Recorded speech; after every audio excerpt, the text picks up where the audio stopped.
Hi guys, Steve Davis here, Stillwater Woodcraft. Come out today, last chance I want to get out this year. Tomorrow's New Year's Eve. Do a little overnight scout, check on just what's happening around. Haven't had a chance to get out too much. We're going to make a camp for the night. Not going to set up any shelter or anything. I'm just going to use my bedroll. I think right here is where I'm going to do it. I got a log behind me here for a windbreak. Zeke here running around like a madman. So what we're going to do, clear a little bit of this out, get this set up for a very small, stealthy overnight type camp. So let me get some stuff around here, guys, and we'll get back with it. Alright guys, got this camp cleaned up, cleared out a spot for a long fire out here in front. Now I plan on sleeping up against this log with a log to my back to block the wind. So this fire away from my sleeping area, I know my bedroll is about half again as wide as it is rolled up. So about out to here. So what I like to measure out to be safe from not catching yourself on fire in the middle of the night, and to be able to manipulate this fire without getting out of the covers, is to figure out, about where you're going to lay, and then about a long arm's reach to the fire, and then clean out, a foot or two all the way around that.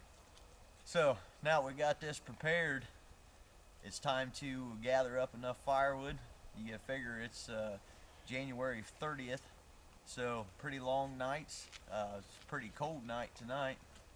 We're going to need a good bit of wood to keep us going. I don't want to have to be out in the dark looking for wood. So I leave my bedroll rolled up until I'm ready to use it. One, so I can sit on it to isolate myself from the ground, and two, so it doesn't draw up any moisture. Now tonight I have a new wool blanket, 100% wool blanket that I recently got. My good friend Dave Canterbury gave it to me. It is a Fairbolt Mills 100% wool blanket, and it's queen size, so it's like double the size of the blanket I have been using, and just about the same thickness. A little bit heavier, a little bit bulkier, but I think tonight is really going to prove its worth. So we're going to give that its first shot out overnight. So I guess need to get to gathering some wood. Alright guys, I'm out gathering up some wood. Something I thought I would talk about that is pretty common in the cold. Okay, now when I'm gathering my light stuff to get my fire going, I like the stuff that's up off the ground, dead, laying on the ground, up out of the moisture like this. And usually, you can tell if it snaps off clean break. Makes a snap, when you break it, it's dead and dry. Well, when it's real cold like this green stuff will do the same thing. Just pop off and snap. It sounds like it's dry, it breaks like it's dry, but it's just frozen. One way that I like to tell if it's frozen or if it's dry, just looking at this, you would think, this stuff would be dried out. Just feel it on my face. If it feels cool to the touch, it's wet, and if it, even in this temperature, wood kind of feels warm to your skin. If it feels warm, it's dry. It's just a good way to test it. Alright guys, I got the wood gathered up, got a fire lay made. Zeke is trying to unlay that fire lay here at the moment. Hey, get out, knucklehead. But anyways, instead of lighting this right now, we got a little bit of time before it starts to get dark. It's not that late in the afternoon. So what I'm going to do is have this set, have my... Thanks, buddy. He's wound up a little bit. So what we're going to do is go for a little walk, grab the Fowler here, and maybe do a 100-yard radius around the camp. That way we can be back here, get the fire going before dark, get something cooked up. Hopefully we can get something to cook up here. So let's just go see what we find. Alright guys, I'm out scouting around. This is one of the first places I like to check for signs of game. Down around these little small creeks and these bottoms. You look here on this mud and sandbar, there are tracks, deer tracks, coon tracks, possum tracks, all right here. I can tell what animals are in this area. You know, water is always going to concentrate the animals. Um, you know, not only do you need water to drink, but it's a great place to get food because all the animals need something to drink also, obviously. So, you know, anytime you can find a little spot like this, you can really, you know, narrow down what's in the area and then find where they're coming from to get to this water. It'll help you track them down just a little quicker.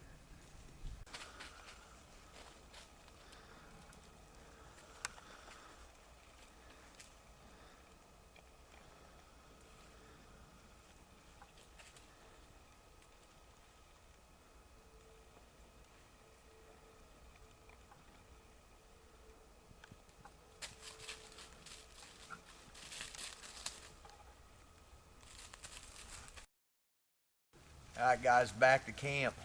It's almost dark. I walked around a little longer than I should have. My hands are about half frozen. I gotta get this fire lit. Now there's no Bic lighter and prepared tinder, you know, stashed in this for emergency. You know, this is what I got. I gotta make it happen this time. So hopefully, you know, my preparation pays off, and the time I spent learning my skills is obviously going to come into play here. Flint and steel. Stashed inside my hunting shirt, I got a mouse nest. It's just some bark and an actual mouse nest. There's some birch bark. So we're going to use that as well here.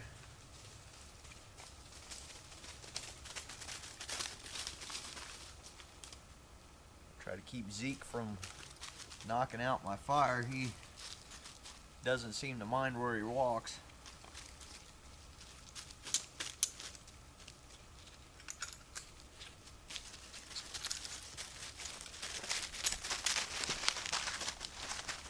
Well, at least we got a spark caught. That's the first part here.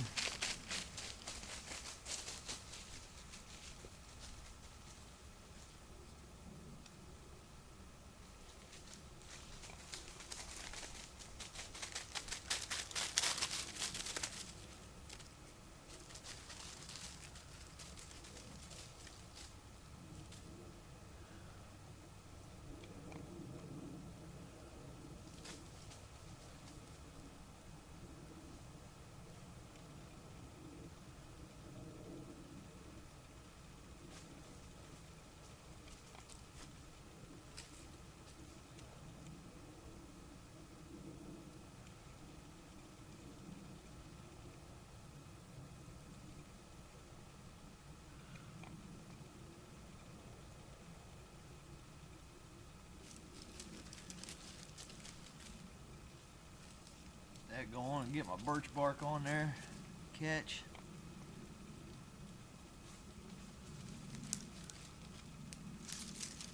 Fire laid up there.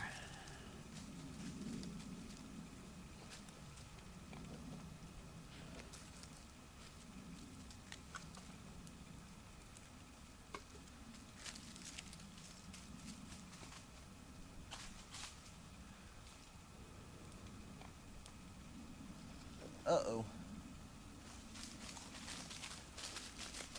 Time for my emergency tinder bowl.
This does not want to get going here. What I'm going to do is dig out a piece of pine resin here.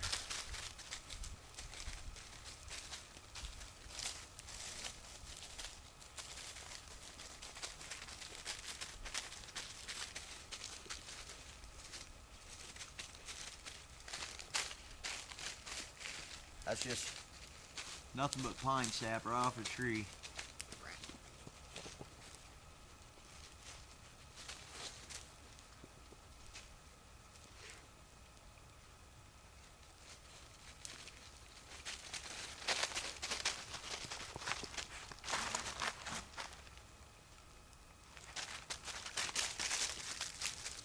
There, that pine resin's going. That tinder bundle burns out, that pine resin will still be going.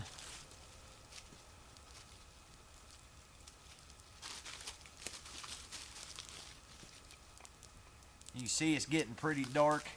If I don't get this going, I'm going to be in a world of trouble here.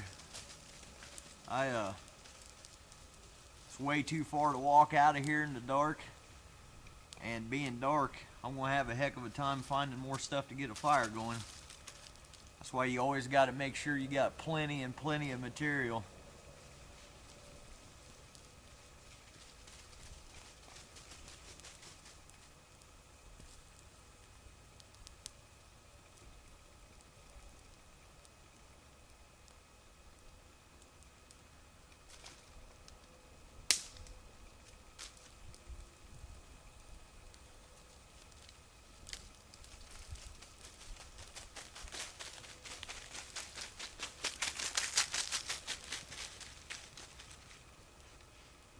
Whew. Boy, I love that smell of pine resin burning. That makes me feel better about things right now. I want to get my fire kit picked up here so I don't lose stuff in the dark.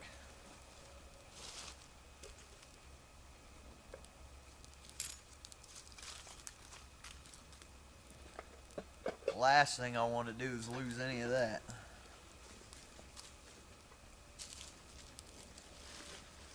Now the problem is, I used my emergency tinder ball out of my fire kit. I used a good bit of my birch bark. And I used about half of that chunk of pine resin. So to get this one fire, because I waited too long to get it going, I expended a lot of resources that it's going to be imperative that I get those back and resupply them in my kit first thing in the morning. That's going to be one of the first things I do.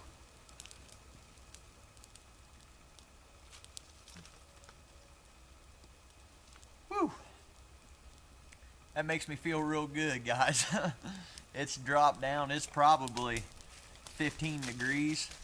And if I couldn't have got that fire going, I'm telling you, it would have been a miserable, miserable night. You know, to light a fire, it's the most important skill, to my reckoning, at all out here. So we're going to keep this going. We're going to baby it a little bit, make sure, you know, we got a good, strong fire before we go anywhere. You know, that's going to be my focus for the next 15 minutes probably. I'm going to warm my hands up a little bit and, like I said, get this good and strong. Alright guys, got a good fire going, nice and strong. This right here is one reason I like to keep my bedroll rolled up so I can sit on it, keep my body up off the cold ground, my feet up here to warm up. Now generally I'll keep a small fire like this while I'm awake and just tend it. That way I'm not burning up a lot of wood. Big fires are hungry fires. They take a lot of wood. If I build a small fire like this, I can sit pretty close to it, keep me just as warm.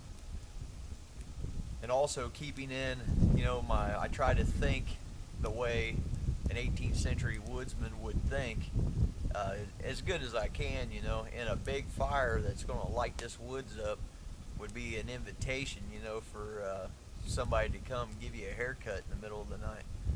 So I try to think along those lines too, you know, and try to get that experience of a smaller fire. You know, it might be a little colder camp. I've also got some larger wood over here, you know, to put on here, and when it gets dark, it's long, I can just reach out and start feeding it in. But, you know, while I'm up and awake, I'm going to keep this fire a little bit smaller.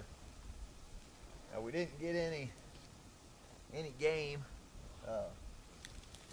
so what I got is, you know, just my cook kit.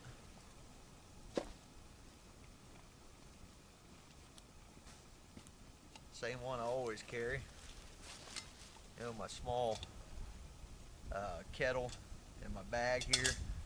What I'm going to do for supper, you know, is just cook up a quick cornmeal pudding, you know, with a little muscovado sugar in it.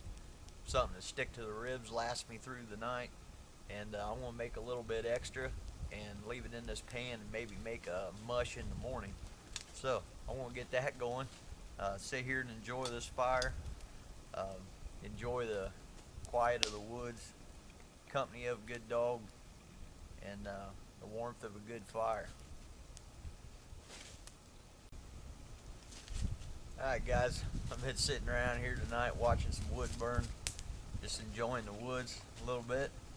You know, it's getting on late. What I think I'm going to do is, you know, go take care of some personal business real quick, add some larger wood to this fire, crawl in this bedroll, and see what happens in the morning, I guess. So hopefully you know, it won't be a cold one. Quality, you know, quality bedroll, nice little fire going. Should be a real good night in the woods. So with that, I'll leave you guys for the evening. I'll see you in the morning. Morning guys. Just rolled out here, I don't know, a couple minutes ago. Long enough to throw my hunting shirt on and throw some wood on this fire, get it re-going. Pretty good night last night. Stayed nice and warm in this new Faribault Mills blanket. I was wrapped up. Of course, I had the dog in there with me also. He stayed warm and helped keep me warm. Another use for a good dog. Simon Kenton often traveled with two cur dogs and sleep with one in front of him and one behind him. Not only did they help him hunt, protect his camp, you know, they also helped him stay warm at night, especially at night, you know, that you couldn't have had a fire at that time because of the, you know, the dangers of natives finding you. Of course, we don't have to worry about that now. But anyways, I want to get my bearings about me here and get some breakfast going. No fried mush this morning. My stuff I had prepared for that, somebody got hungry in the middle of the night and decided to help himself. I won't mention any names, but he's about yay high and furry if I had to guess. So, anyways, I'll get around here and we'll see what happens this morning.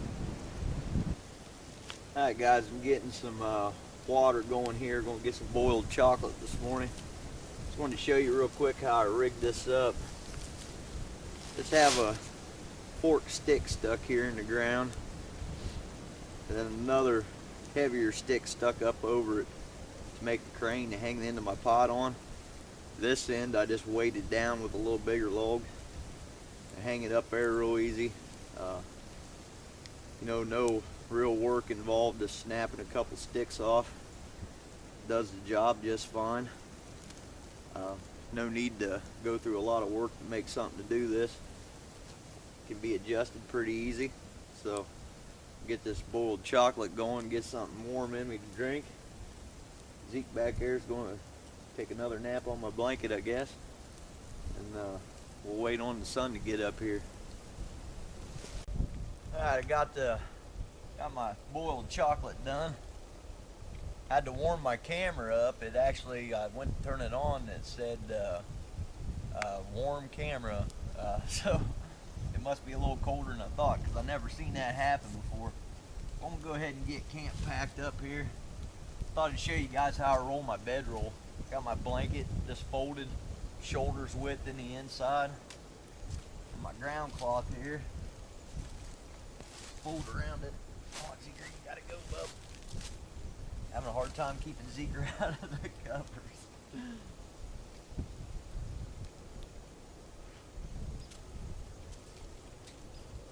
Yeah, so I fold that up so it's everything's enclosed. Knock as much of the leaves and everything off of it as I can here. And rather than rolling this, I like to fold it. I find it rides on your back a little better if it's flat. So I'll just fold it, knocking the leaves and stuff off as I go.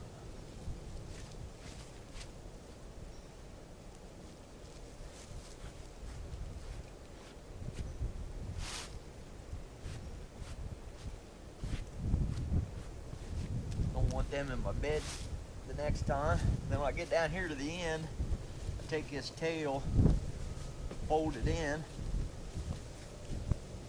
fold it over, kind of squish that all down. Yeah.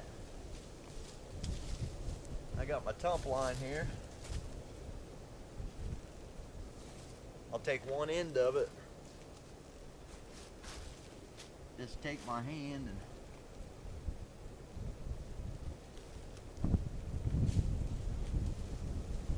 pass it to myself. Like that on one side.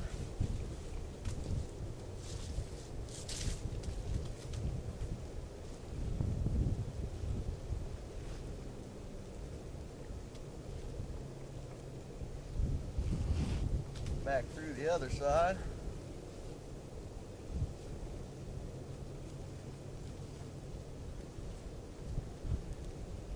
I've used this enough to know about how much room I need.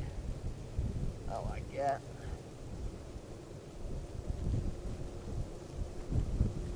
Fold that up.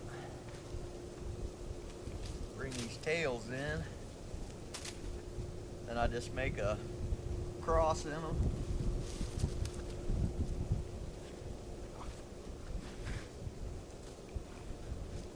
Bring them around.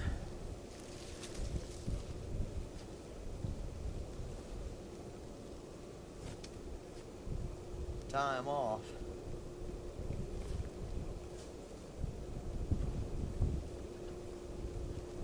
Tuck them tails up. Bedroll ready to roll. I generally keep my everything in my pack so I don't lose it. So that's ready to go. My food bag back in my kettle. My fire kit out.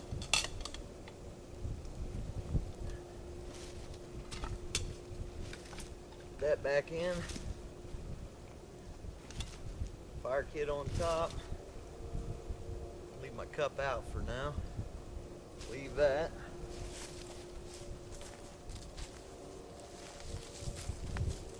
Over here leaning against the tree, I had my fire lock sitting all night.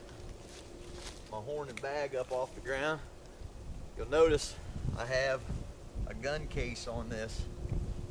This was a pretty common thing for trade guns. A lot of trade guns were supplied with a gun case. There's lots of references to them.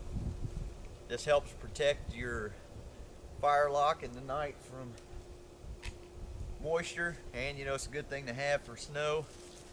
And that keep your powder dry. Fold that up.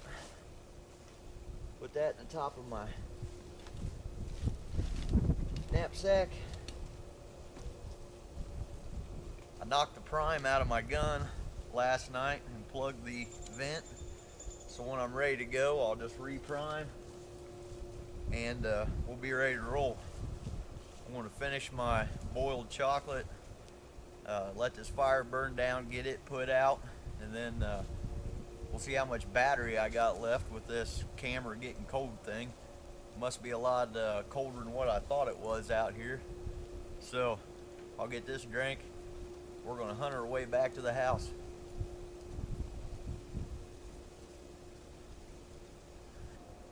Alright guys, we're going to end this little overnighter, last one of the year. It's been a real good time, you know. Excellent night to be out in the woods. Not that there's any bad night to be out in the woods. You know, just get away from it. Every year this time now, on what I'm going to try to do is do an overnighter dedicated to my buddy Earl. Passed away unexpectedly on the Yule this year. You know, great friend, great hunting partner, inspiration to me. So, you know, try not to choke up here, guys, but this one's for you, brother.